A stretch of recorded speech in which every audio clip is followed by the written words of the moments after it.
You were raised by your grandparents, Yeah. and for a long time, you thought that they were your parents. Yeah. Can you tell me about that? How that came about?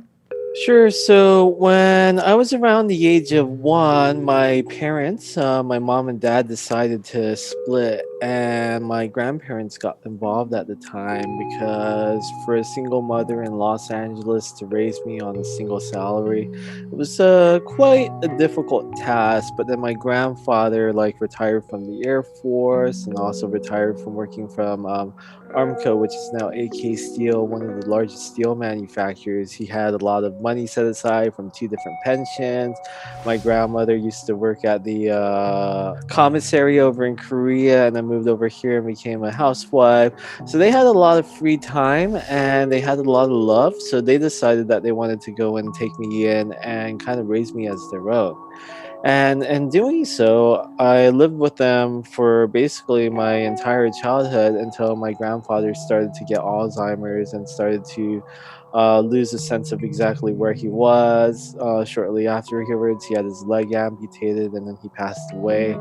And with those incidents that kind of happened, like the childhood that I kind of was raised in, where I was filled with like love, compassion, going on bike rides, playing video games, having tons and tons of gifts on Christmas, all kind of like diminished and went out the window. And I didn't really understand exactly what was happening because such a significant and loving person was kind of like gone out of my life. And it wasn't just that he was gone. Before he even passed away, he kind of fell through the tracks of where he began to like forget who I was. And that kind of made this huge impact on me personally because I was like, how could someone who's loved me so much their entire life just not actually remember who I am anymore?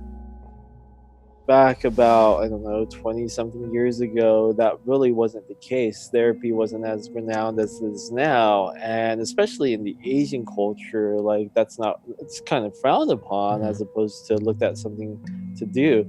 So, one, I don't know if I had the mental capacity to really understand exactly what was going on with my grandfather's passing because, like, when he passed away, I didn't cry at the actual event. I guess I just wasn't even able to process the nature of exactly what it was that happened. But inside of me, whether I knew it at the time or not, there was an insurmountable amount of pain that kind of manifested through it all.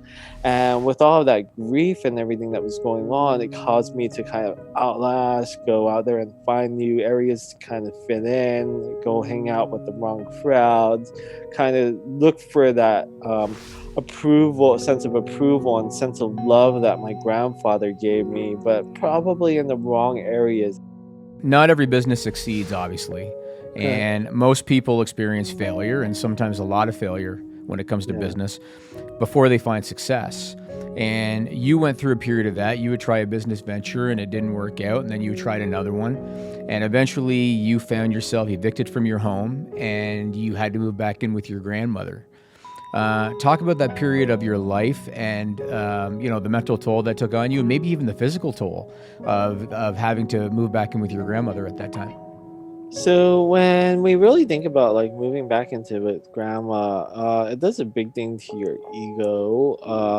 It really kind of shatters it to a million little pieces where you just feel like you're completely worthless. Before moving in with my grandma, I actually thought I would probably end up homeless and living under a bridge because there's so many things that didn't go right.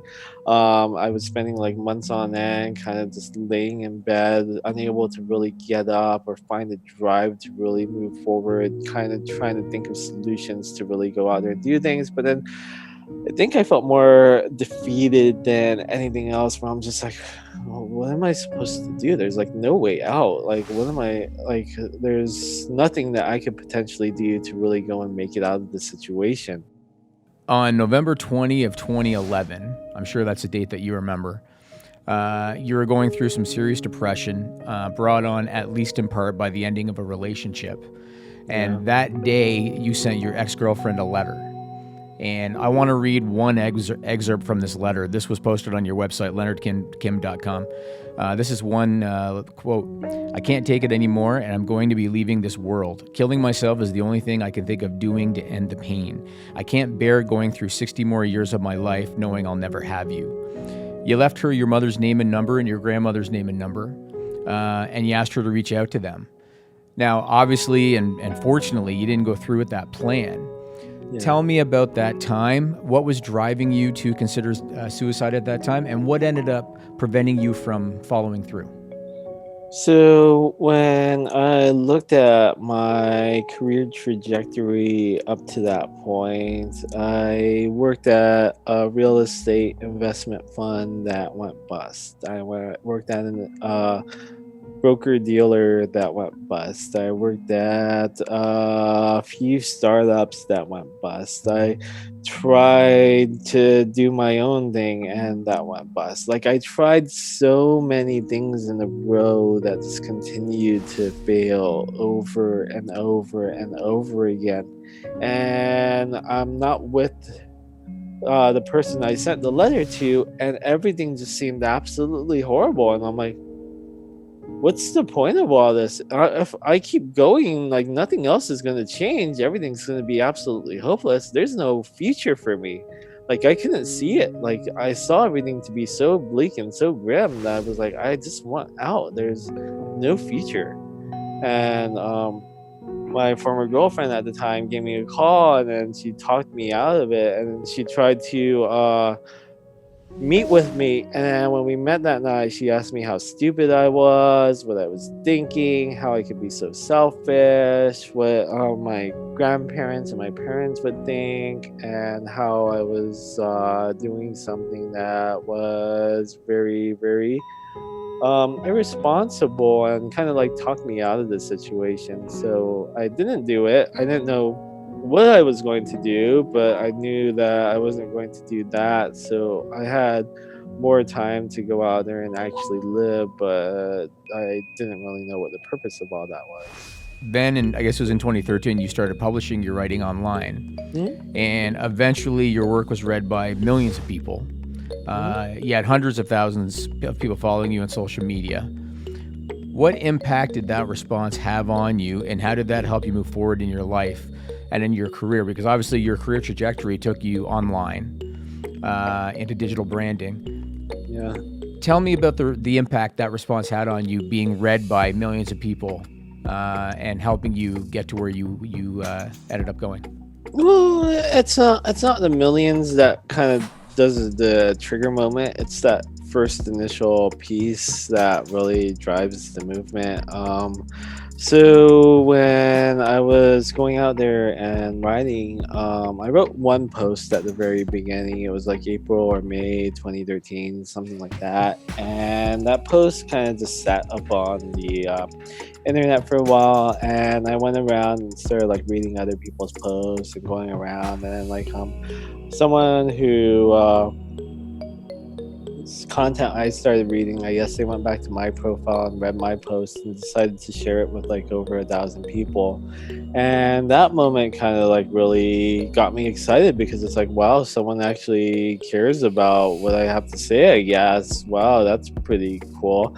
And because they shared it with 1,000 people, that kind of gave me the spark and the excitement to continue to write. So I started to do like maybe 2, 3, 4 posts every single day. Write one on the subway to work, write one on the bus, write one while I'm taking a lunch break, and just going out there and writing continually. Over the course of 6 months, that ended up going into about 2 million reads. I became a Quora top writer, and a lot of things started to kind of fall into place. And looking back at my background of mostly doing sales and marketing, I realized that if this thing is actually going to take off, I need to go in, instead of selling something else or marketing something else, like a company that's going to go bankrupt, I should probably spend some of those times and efforts marketing myself. So I set up a website that doesn't look as cool as it does today. It was pretty old school and everything. Kind of set up the foundational elements of my personal brand. And then the following year, that ended up becoming about 10 million reads. I think the next year I started writing for like Inc. Magazine, Entrepreneur, helping them post. Some people started paying me upwards of like $5,000 per article.